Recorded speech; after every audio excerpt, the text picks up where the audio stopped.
Cowboy Bebop, Inuyasha, but that's Adult Swim, 11 o'clock after Courage Cowardly Dog.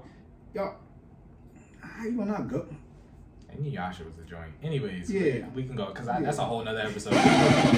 Maybe we'll do an anime episode. We're only 7 minutes in. All right, on to the fitness question. Let's get it. Question section, whatever. All right. That top one. That top one. Okay. Yeah. Because we got a lot. You know, wait. I can't see. You want to do the first one, right? Do the bullet. Do you have to be in shape to be a fitness trainer? Okay. So. Okay, question. Do you have to be... First question. Do you have to be in shape to be a fitness trainer? Okay, good question. Again, this is I mean, it's our podcast, so it's always my opinion. You gonna like it because you've listened to it stuff. Entertainment purposes. Right, yeah, entertainment purposes. Oh, that's our disclaimer. We need that button. I keep saying we're gonna put it on there. Yeah, y'all know how. Y'all know. Oh gosh. Listen to the old episodes. We be saying we're gonna do stuff. Where the guest at? Y'all look. We got a list, but the list is growing. We got a list. Yeah, we're about almost 30 people deep. So that's good. But do you have to be in shape to be a fitness trainer? You should. Okay, I mean that's the bottom line up front. You should. This is a yes or no question. Yes. So I mean, again, so shout out to episode 29. If you heard me talking about leading by example, right? So to be a fitness trainer or to be a leader in anything or a teacher of things, you have to have some sort of experience, right? And fitness, I mean, there's a lot of things. I mean, let me put it this way. There's a lot of things you can get experience in and nobody can look at you and directly tell whether you've had that experience or not, right? Again, finances, right? You know, you can't look at Cory and tell him that he's a financial genius over here. You know what I'm saying? Like, he'd be crushing shit. Jordan gave me the genius look tag. At that. But from a fitness standpoint, it's pretty obvious, right? And I hate to... look, I know some of y'all are probably like, man, I don't look like a trainer and I'm a trainer. I'm not coming at y'all sideways. This is my personal opinion. I think you should reflect the results you want people to have. Yes, that you want people to mirror, right? If I'm a client, right, or I'm somebody who's not a client yet, or I aspire to be a client of, I'm sorry, if I aspire to start my fitness journey, right, and I'm looking for somebody to train me, right, if I have to choose between someone who looks the part and someone who doesn't, you have a natural inclination to drift towards someone who looks the results that you aspire to be like, right? That's just human nature. That's how that works, right? It's not that you couldn't pick the other person, let's say you sat down and had a conversation with them and, there's things that could transpire with the person who looks the part that will turn you off, right? That person could just be non-receptive to client feedback, right? I've had that happen before, where you got somebody who's so stuck in their ways from being a trainer that, you're not listening to what the client is asking for. Remember, trainers' goals are to produce the client's results, right? Or what the client wants. So per if you, your offerings. Yes. Let me see now. Yes.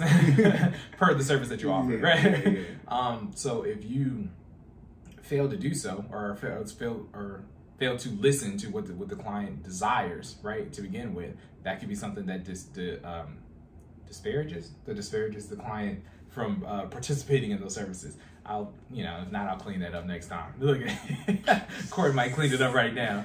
What are you trying to use? Regard represents being little worth. I don't think. Yeah. Sure. Okay. You mean disencourage? Yeah. Disencourage. Disencourage? Is that a word? That's what I said. I thought it was disparages. No, that's what. Hold on. What did you say it was? Of little worth? Yeah. Okay. Nah. No, Disencourage is not a word. Look, I'm gonna think of the word later, and then I'll fix it up. Aaron, clean up. Anyway, we out here, man. Right.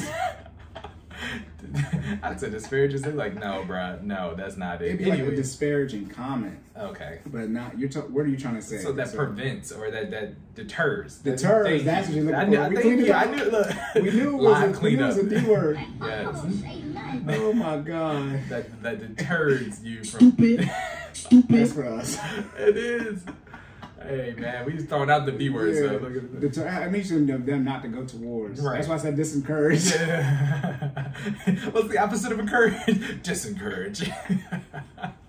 You know them English prefixes. Okay, but so as a trainer, you don't want to deter your client from the results. Right. Oh my Lord. But so bringing it back full circle, do you have to be in shape to be a fitness trainer? You should, right? I think it says something. So I did this. Okay, so certification. I am NASM CPT. Okay, so National Association of Sports Medicine Certified Personal Trainer. There is a section in, at least when I took my test, there was a section in there about basically like client relations, right? And you have 20 seconds to make a good first impression on a new client, right? And guess, okay, communication statistics for it. 85% nonverbal. Thank you. Yeah, I said that in the meeting. Everybody was like, "What?" And I was like, "Yeah," and that's why we have all these communication. Right. Let me stop. Anyways, we're gonna come back. It's well known. Everybody says it, so it's all good. It's not a new idea. But it's 85% nonverbal, right? So again, 20 seconds to make a first impression, 85% of it's nonverbal. What do you think they're looking at? Especially when we're talking about fitness, right? They're looking to see, do you look like you are practicing what you're preaching, right? So I do think you should be in shape to be a fitness trainer. Now, this is my disclaimer. There are people who are in shape and don't necessarily look what we probably deem in our head as the ideal fitness trainer look, right? There are people, I personally participated, and this was a while back, this was before I started training myself, but I personally participated in classes where the person giving the instruction was in shape, but they were still technically probably a little overweight according to the BMI for their size, right? So, they had a little bit more weight on the midsection region, but for this class, they were able to do everything that they were instructing us to do, and they were able to demonstrate, and they were not out of breath when they were doing so. So it could have just been that they became a trainer while still undergoing. Oh Jesus, man! Let's go back to the third, fourth grade type words. Let's not put that pressure on us. While they're still going through their fitness journey. While they're still going through their fitness journey, right? So they were instructing the class. But that being said, again, 20 seconds to make that impression on your client. I do think that you should be in shape to be able to attract, more clients and be able to demonstrate that you do practice what you preach, right? And shape can look like a lot of things, right? It doesn't necessarily have to be, if you're offering a service that promotes bulking up and muscular growth, I think you should be muscular, right? You should not necessarily a bodybuilder, but you know what I mean. Unless you're offering a service that reflects bodybuilding, you know what I mean. But I do think if you're promoting, just natural healthy weight loss or muscle gain, you should be muscular, right? You should be lean. You should be muscular. If you're promoting more cardio or like distance running or like HIIT related activities, it's okay to have a more lean, slender build. If you're teaching, folks how to run or how to be how to complete long distance, it's okay to have a slender build, right? Marathon runners do not look like bodybuilders, and that is okay, right? But you should look like the type of trainer for the services that you're promoting for your clientele, right? So I guess when it says should you be in shape, yes, you should be in shape to the degree of the services that you're promoting for those clients. Yeah. Also, too, for the nonverbal, that's verbal as in here we go, verbiage. But it is strictly off the words you're using, so your tone is included in that 85%. Okay? All your relationship people should know that. Yeah, just the speed at which you talk, how you put the words together. So I'll be like, man, you stupid. And like, and then y'all know slang too. Dummy was at DC. Is that not Baltimore? Dummy, right? Dummy is a positive connotation in Baltimore. It is. Depending on who it's coming from. So but what's the guy he made that he was like DC and Baltimore people talking to PG. Dummy and Mo. Who you calling dummy? Yeah. Who you calling dummy? Said the legs over there. I don't know. I think he said you gotta go to the bathroom. But wait, y'all know, because everybody listening to this is from Maryland, DC. But y'all know how much people think it's all one area until you come here and realize it's two different parts of the planet. Oh my goodness. But yeah, so okay, is that it for that? Yeah, I think that wraps up that question. We're gonna do the next one down. Okay, man. I was gonna say too, you talk about you have this service, you know, you should be a representation of the services you're offering. Yeah, don't come here trying to ask Jordan's real estate crap. I'm saying, look, you know, yeah. But, you know, I'll show you how to pay off debt because I'm joking. And it's probably not that we can't make recommendations out of yours. Like, let's be very clear, right? I am not a marathon runner, right? But I do enough cardio where I can probably make recommendations for you to increase your cardio or your distance in running, right? However, if your desire is to run 26 plus miles, you should probably get somebody who runs 26 plus miles. Now, if you currently run no miles and you want to get to the point where you're running 5 to 6 miles, I can help you with that. You know what I mean? But there's a difference between, you know, 5 to 6 and 26, right? One is 4 times, 5 times the other. Yeah. So you can graduate from me. Right. Yeah, and also, but with me though, as my income, I'm, you know, Jordan's not going to be at 26. He's not working to get to the 26 mile point. To my knowledge. I am eventually, to be honest. I'm talking about the train people. Though. No, that's what I'm saying. Personal goals, yes. Yeah. But for those of you talking about all the different advantages you get, you make more money. Yeah, I'm not there yet. That's why we're doing this stuff now. So in 10 years, I can show y'all, like, you see the progress. Yeah. Right. Yeah. But nah, Jordan can show you how to get in shape for the running, but. Right. FinallyFit. Hey. Jordan's not going to be offering. He might in the future, but I was about to say that's not going to be. That's not it. That's not what FinallyFit is about. Yeah. You know what I'm saying? Yeah. Here's Jason who does the marathon training. Right. It's my man's. Okay. He's good at it. Yeah. He is the head marathon trainer. Right. Oh my goodness. All right, then you good for that? Yes, sir. All right. Second fitness question: should you compensate and make up for workouts that you miss? So essentially, say you work out, you miss, you know, working out yesterday. Should you essentially do 2 workouts today or the next time you work out to compensate for that missed workout? Okay, good question. I know the last 2. Look, man, you know me. I think there's 2. It's like an answer, but then there's like a sub bullet for an exception, right? So okay, should you compensate and make up workouts when you miss them within a given structure, right, or given scenario? So remember we talked about that 70-30 rule, right? So that's based off of a 7-day calendar week. So 70-30 means you're actively exercising for 5 days and you're recovering for 2, right? If you miss one of your planned 5 days, right, it is okay if you, let's say you're planning on working out Monday through Thursday, right? But you know, I guess it also depends on how you miss the day, right? Is it a planned miss or is it something comes up and it's accidental? We got class tomorrow and I missed class and I didn't work out at all. Okay, tomorrow. But did you know you were going to miss class is what I'm asking, or did something pop up? Okay, I guess because that makes a difference, right? Okay, yeah, say both. Okay, so yeah, if you're, let me put it this way: if you're planning on working out and you know you're going to miss that day, then plan accordingly, right? It is okay to split those exercises across your remaining days on your 70-30. Right? Mm-hmm. And that's if you miss a workout. That's why I said the context of the situation makes a difference, right? So there's an example on here where it says if you combine 5 days into 1 day, that is no. Okay, and I know he was over-exaggerating. Right, definitely being over-exaggerating, right? But I think so. That's why I said there's 2 different situations. If you know you're going to miss a workout, and you know it's okay to plan for that, right? Like, so if you're going to miss Monday, you can.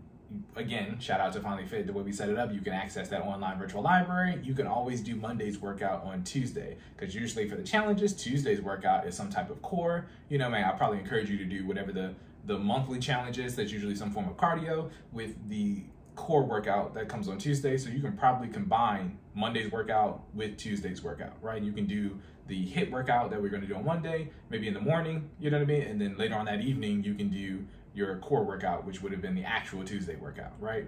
So that is okay.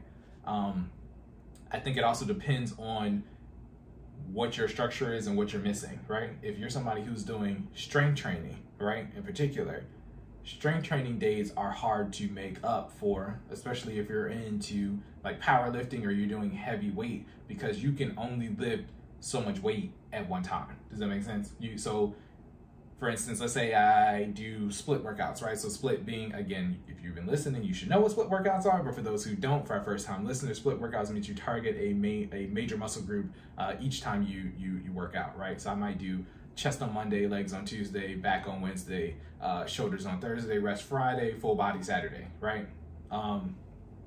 If you are going to do chest, or let's say you were going to do chest, but you missed chest and today's shoulders, right? Those two muscle groups are very tightly intercoupled, right? Meaning, like, chances are if you're doing some chest exercises, you're probably working some fragment of your shoulders, right? If you're doing your shoulders, you're probably working some fragment of your chest, right? So I don't want to say it's impossible, but you're not going to be at 100% like you would have if you would have done a separate chest day and a separate shoulder day if you were to combine them together, right? You can't. I don't want to say you can't. It'd be extremely strenuous to combine your full chest day and your full shoulder day into one workout. You know what I mean? Again, especially if you're powerlifting or you're pushing for a stronger build, meaning you're doing probably less reps but higher weight. If I got 3 plates on the bench for my bench press, you know what I mean, and then I got to do my flat bench, my incline bench, my decline bench, you know what I mean, on the same day, and then I try to go do shoulder press immediately following after that, and I'm trying to go heavy on shoulder press too. You just did 3, you know what I mean, low reps, high weight chest exercises, and then are going to try to accelerate or push yourself on shoulders. You're probably not going to max out those or hit all those repetitions on shoulders after you've done an entire chest day. So from that aspect, it is not okay to combine or compensate for those that missed day, right? So that's strength training. Now, if you were to do a combination of the two, like let's say I put my shoulder and my chest day together, but I don't do all the chest exercises, and I don't do all the shoulder exercises. I do, you mix and match, right? Then you're more than likely to hit. You might not get the same burn that you would have gotten if you would have done all the chest exercises, but you'll get some of it, right? And then you'll get some of the burn from the shoulder, right? But you'll probably be able to hit all the reps across both. Makes sense? So it's as I said, it's like shuffling a deck of cards together, right? Sometimes it goes together nice and neat, and sometimes you got something sticking out, right? But the more knowledge you have and the more awareness you are when you're like I said, if it's a planned miss, right, then you can plan accordingly for your workouts or your upcoming workouts and split it up accordingly, right? So it is okay to compensate if it's a planned miss. If it's an accidental miss, it depends on what the accident is. If it's something, I mean, let's be honest, if you're pooped on yourself, yeah. I mean, okay, that's something that just couldn't be helped. You know what I mean? There's nothing physically wrong with you. I'm saying, like, if you get sick, right? No, I know you're being facetious, but at the same time, if it's something that physically wrong with you, right? I wouldn't worry about trying to make up that workout, right? First of all, again, what do? We prioritize recovery, right? If there's something wrong with us, you prioritize recovery. What does that mean? It's okay to miss that workout because you gotta fix your body and get back to the starting point so you can then progress, right? You don't want to, oh crap, I missed Monday's workout, now I'm trying to do Monday and Tuesday's workout, but I still don't feel good. Like, you know what I mean? Like, that's not how that works, because you're gonna hurt your body, harm your body even further than than you already have, or maybe, I mean, you might not have, but you might just be sick, right? Basically you won't make the necessary progress that you need to make because you're not at a good starting point. Sorry, I just completely drew a blank. So you're not talking about rest and recovery? Yes, thank you. Rest and recovery. So make sure you prioritize recovery if it is an accidental miss. If it is some type of something physically wrong with you and it's an accidental miss. Why does it do this? That is lies. You're behind the CPM part right here. We're on. Okay, you ready? I'm just gonna start back up. Okay. All right, y'all, you know how the computer just break. All right, so Jordan's talking about accidental miss. Yeah, so if it's an accidental miss, you can still, if it's an accidental miss and something physically occurred, prioritize recovery and make sure you attack that first. If it's an accidental miss and just something happened that day, you just didn't have enough time, you had to go pick up your kids, because stuff happens, life happens, right? You can then try to spread that exercise across the remaining exercises. You can try to spread that workout across the remaining workouts for the week with respect to your 70-30, right? Mm-hmm. So again, for our specific, so I always got to talk about the Fit Fam. Shout out to FinallyFit. Hey, FinallyFit that live. Hey, we do a lot more HIIT workouts. So lately we've been kind of doing a mixture of HIIT and strength training. Mm-hmm. But again, our version of strength training isn't necessarily powerlifting. So it is something that could be merged into another day, right? We're not lifting heavy, right? I think the heaviest we've got on there is, we've gone dumbbells, maybe 2 dumbbells, you might do 30, 40 pounds at one time, right? So it's not an egregious amount of weight, but you know, we are lifting. Yeah, we don't have a bar. We don't have a bar now. Yeah, no barbells, right? So only dumbbells. So we're good in that regard, right? So if you accidentally miss a class, you can make that up another day, but yeah, you can't make that up another day because primary. I had to make sure I was contradicting myself. Yeah, you're live. There you go. There it is. I was like, wait, what have I said before? Right. Yeah, because we're hit and with a splash of strength training, no powerlifting. So yes, it is okay to make that up another day.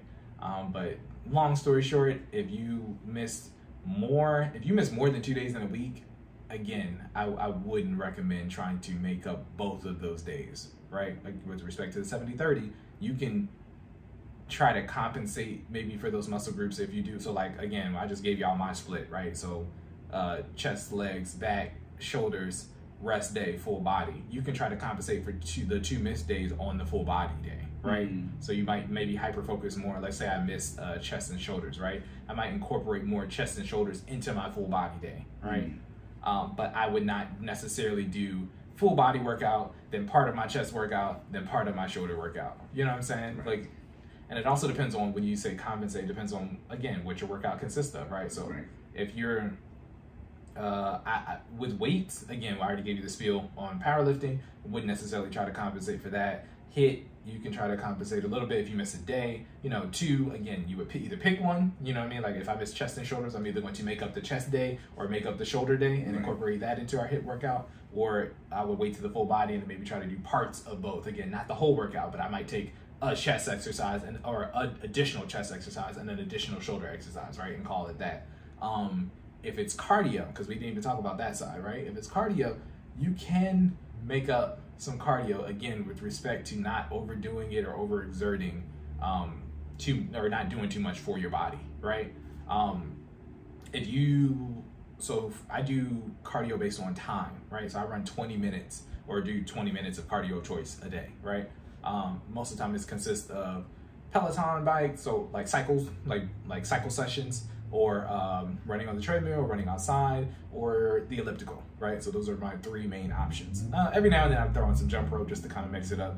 But if you haven't done 20 minutes of jump rope, that's rough. Anything boxers do, that's a conditioning. I actually run to boxer jump rope. Man, you gotta be built different.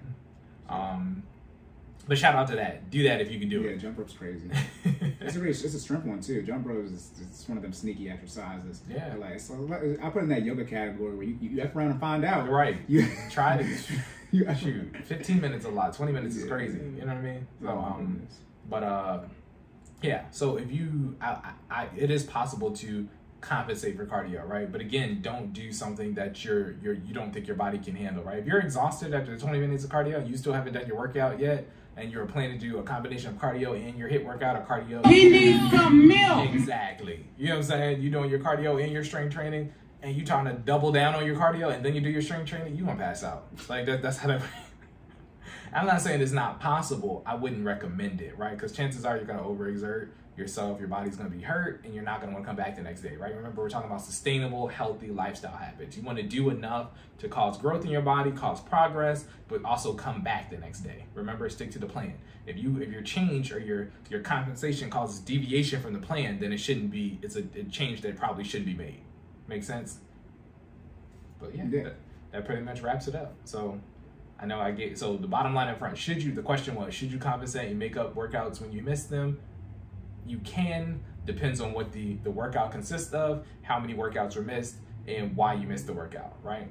So I'll do the full recap on that in a little bit more detail at the end of the episode. All right. Yeah, you good? Yes, sir. All right, lock and loaded. On to the finance section. Let's go.